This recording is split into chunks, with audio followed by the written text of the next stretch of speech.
Welcome back, friends. This will be the last video covering the basics of working capital. In the previous videos, we have discussed in detail about the whole concept of working capital. So this video shall not be covering any new concept, but it will cover a simple example with the help of a balance sheet. Okay, so after this video, I will get into more technical stuff, like knowing about what is net working capital, what is working capital gap, detailed understanding of the credit manager profile in the bank's financial understanding, different working capital products, and so on and so forth. So these all will be covered later on in coming videos, and I will roll it out by one and in bunches also. So let us start this video with the help of a simple example. Suppose a company has started trading of two-wheelers with the capital of $50,000. So a company has $50,000 worth of its own. So it has started business of trading of two-wheelers.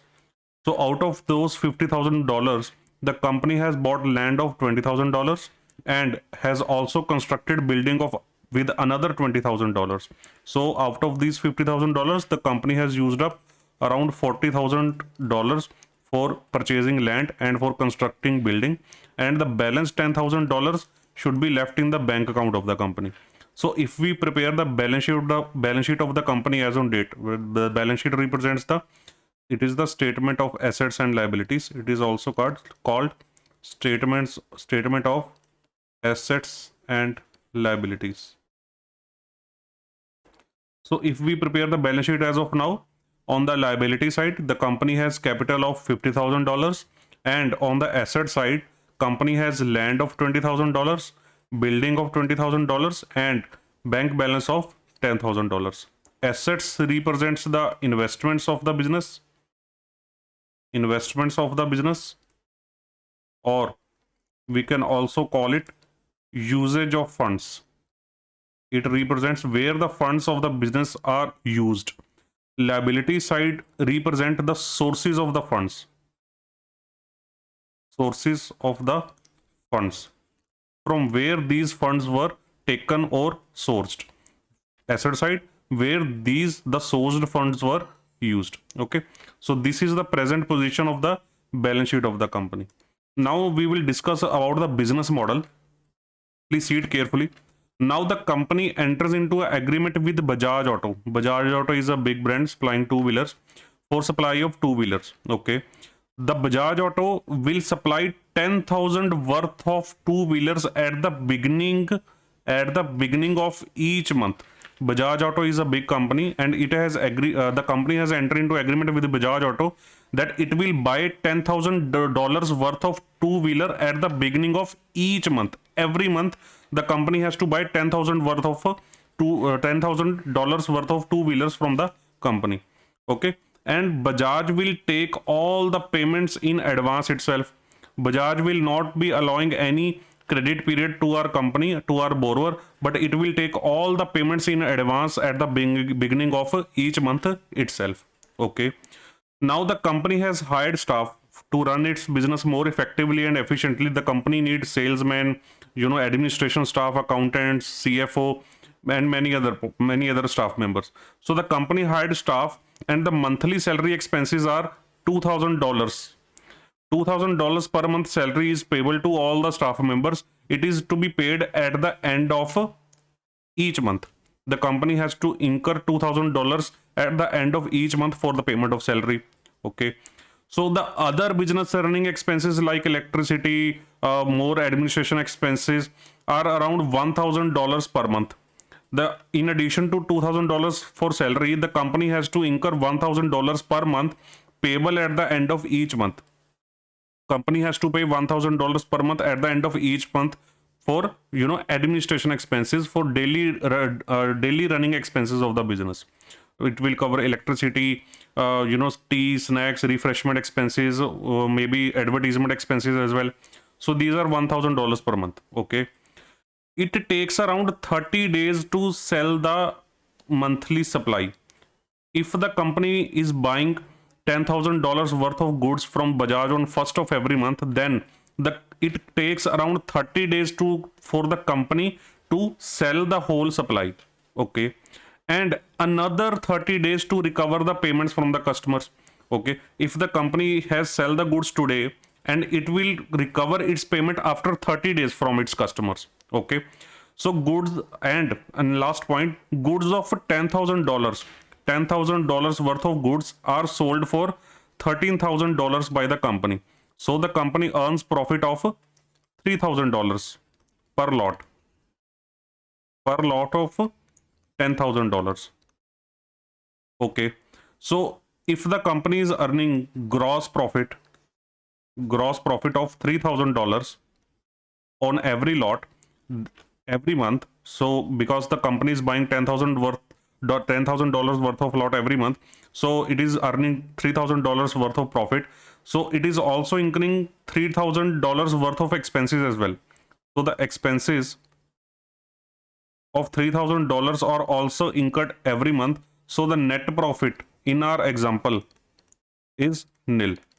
There is company is not earning any profits as of now in our example. Of course, this is a hypothetical example. Actual circumstances may be very different, but this is the case that I have presented to you for simple understanding. So in our case, there shall not be any profit that will be earned by the company.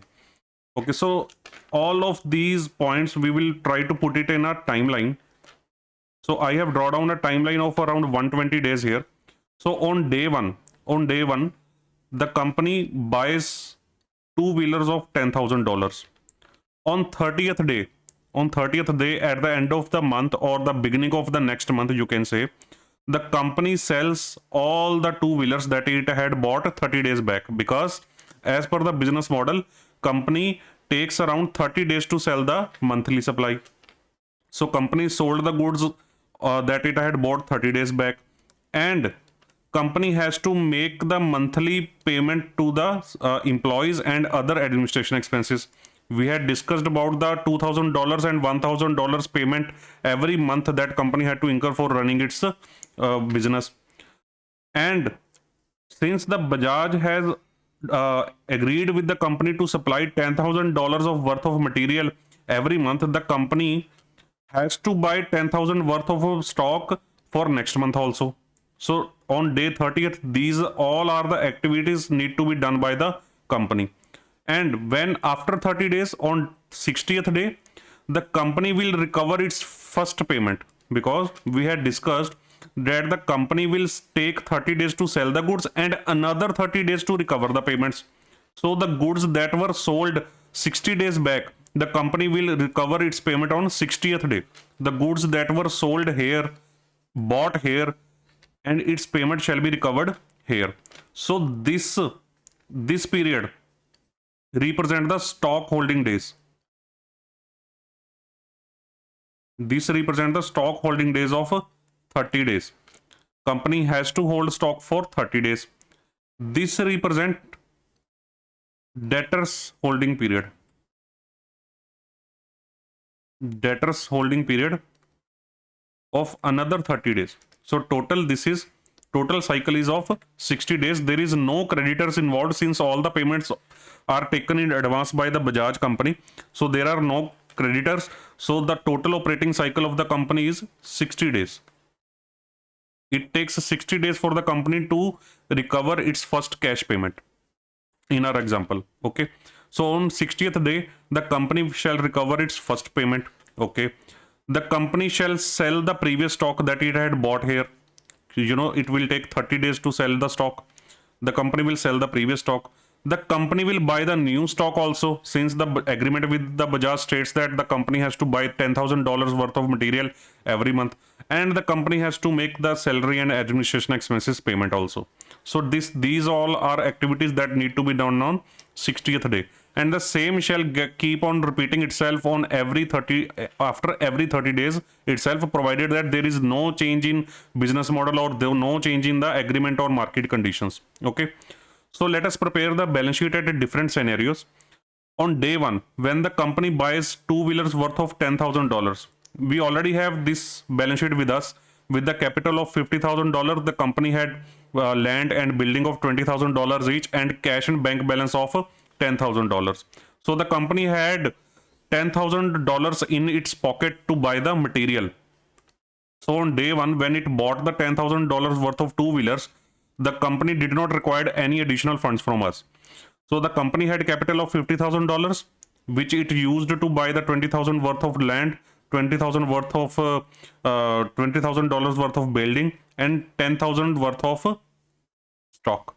So at this point of time, there is no need for additional finance.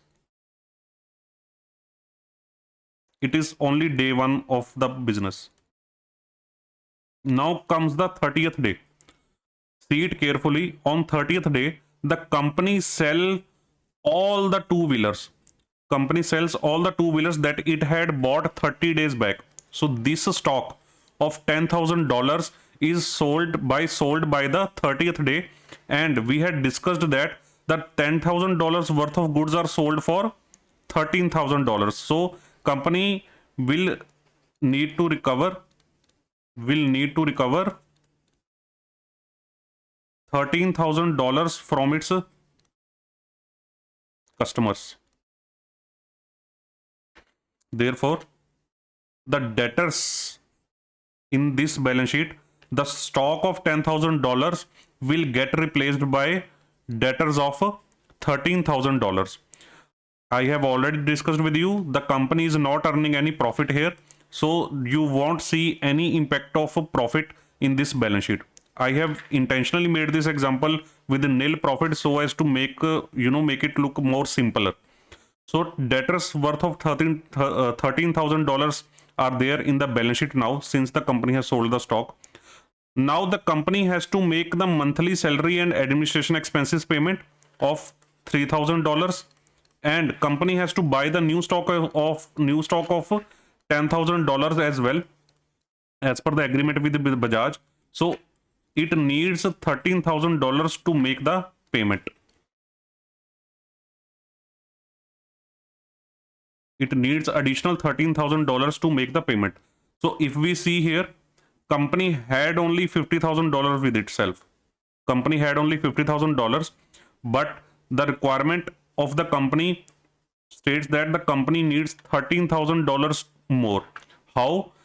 $10,000 to buy this stock.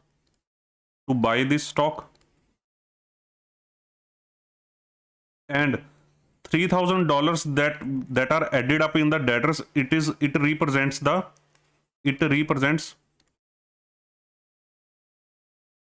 unrealized money for payment of expenses.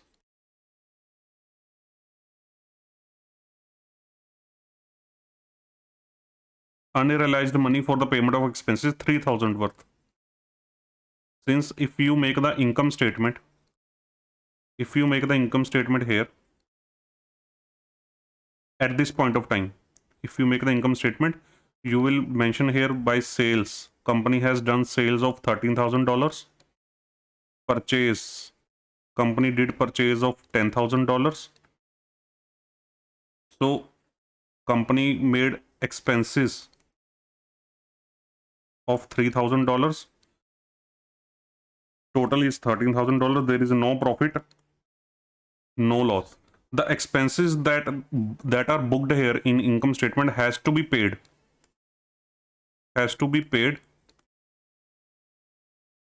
And for which payment is not realized yet. It has been the nil profit represents the 13,000 worth of sales, which includes the profit of $3,000, which is not realized, that which has been used to which shall be used to make the payment of these expenses as per the income statement. Okay, so $13,000 of debtors worth of debtors are there, out of which $3,000 represent the unrealized profit to make payment for these expenses. So total $13,000 worth of additional requirement is there to make for the company. So let us assume that the company, for these $13,000, company introduced $5,000 worth of capital, and company takes loan limit or CC limit, cash credit limit, or overdraft limit from the bank of $8,000. So the new revised capital of the company shall be $55,000, and there will be overdraft of $8,000. So that way, at this 30th day, on 30th day, the company shall face a cash crunch of $13,000. That I had discussed this concept with you in previous videos as well. When the company starts a new business, and for rotation of a first working capital cycle is always difficult. So here is the live example here. The company had, for company's first working cycle shall get rotated on 60th day. So till then the company has to incur many expenses, and the company's overall working capital requirement of $13,000 shall need to be met between this period. So the company contributed $5,000 by itself and took a bank loan of $8,000 to meet its expenses of $13,000 here. Okay. So what will happen on 60th day? The company shall recover this payment from its customers. Company shall recover $13,000 from its customer. The company will receive cash from its customer. The company sells previous stock. The stock that it had bought here, it will sell it. So the new debtors will also of $13,000 will stand here in the balance sheet. And the company shall buy new stock of $10,000 also. And the company has to make payment of $3,000 also. So now the company will not require any additional cash. Why? The company has recovered $13,000 worth of cash, $13,000 worth of cash here. And out of these $13,000, company will make payment of $10,000, and the company will make payment of $3,000, and there shall not be requirement of any additional cash. And you will see here, and you will see the balance sheet shall look like this only. The balance sheet shall look like this only, with land, building, debtors, stock, capital of 55,000 and overdraft of 8,000, 63,000. Now since the first cycle has gone completed, has it's complete, now the all the that process, provided there is no change in the market scenario, economic conditions, or the terms of the agreement, the whole cycle shall keep on repeating itself like this only, and there shall not be any additional requirements of fund except for that we had discussed on 30th day itself. Okay. So if we try to make this example some more interesting, let us presume here that just a hypothetical circumstance I am presuming. By the way, you don't worry about the point of $13,000 worth of debt, or how the $3,000 worth of money I have counted it here. I will be covering up the financial analysis, operating balance sheet, operating profit and loss account in detail in coming videos. So stay tuned with it. I will cover the whole concept in full detail, and you will be able to understand it in full. There will not be any information gap at that point of time. I will want you to just leave this thought here only. Okay, so just focus on the example. So let us make some changes in our circumstances. Suppose instead of taking payment in advance, Bajaj has agreed to allow 30 days time to make the payment. Bajaj has given company 30 days to make the payment now instead of taking advance. So what will happen now? How will the balance sheet look like? I just love playing with the balance sheet thing. How will the balance sheet look like? Land, 20,000 worth of dollars shall be there. Building, $20,000 shall be there. Debtors, since company had sold the stock, debtors worth of $13,000 shall be there. Stock, since the company had bought new stock of $10,000 worth shall be there. Capital of $55,000 shall remain intact. Overdraft of $8,000 shall remain intact. So what is the change? Company has recovered a payment here of what? Of how much? $13,000. $13,000 worth of payments is recovered. So earlier the money was used to buy stock of $10,000 and make payment of administration expenses of $3,000. Now, out of these $13,000, the company shall use $3,000 to make the payment of a salary and administration expenses, and the balance $10,000, which was earlier used to make payment to Bajaj for buying new stock, shall remain with the company in their bank account. Why? Because the Bajaj company has allowed 30 days time to make the payment. So here, creditors of Bajaj, creditors means accounts payable, debtors means account receivable. Creditors of Bajaj of $10,000 worth shall appear in the balance sheet, since the Bajaj company has agreed to take a payment late by 30 days. $10,000 worth of creditors shall stand here. And now cash and bank balance of $10,000 additional shall be there left with the company. This will be the new picture of the company's balance sheet. And from there we can generally understand that the company had 30 days stock holding period, 30 days debtor holding period, total 60 days gross operating cycle. Now the company also taking 30 days credit period from its suppliers. So the company's net working capital cycle is now 30 days, has reduced to 30 days. Since it was earlier 60 days working capital cycle, the financing was done according to 60 days cycle. Now the working capital cycle has reduced to 30 days. The financing need shall also reduce, and due to this you can see the cash and bank balance appearing in the company, since the company is now starting to have excess cash with itself, since it is already more than sufficiently funded for its working capital cycle. So we will be talking about in full detail or more in depth about the financial analysis, working capital analysis. These 5-6 videos were covering the basics of the working capital. I was not talking any more technical stuff that I wanted to talk about with you. So I hope you have enjoyed the little course on these basics of working capital. So I hope you will stay tuned with my videos, about coming videos about this course more. So thank you very much, guys. I will see you in the next video.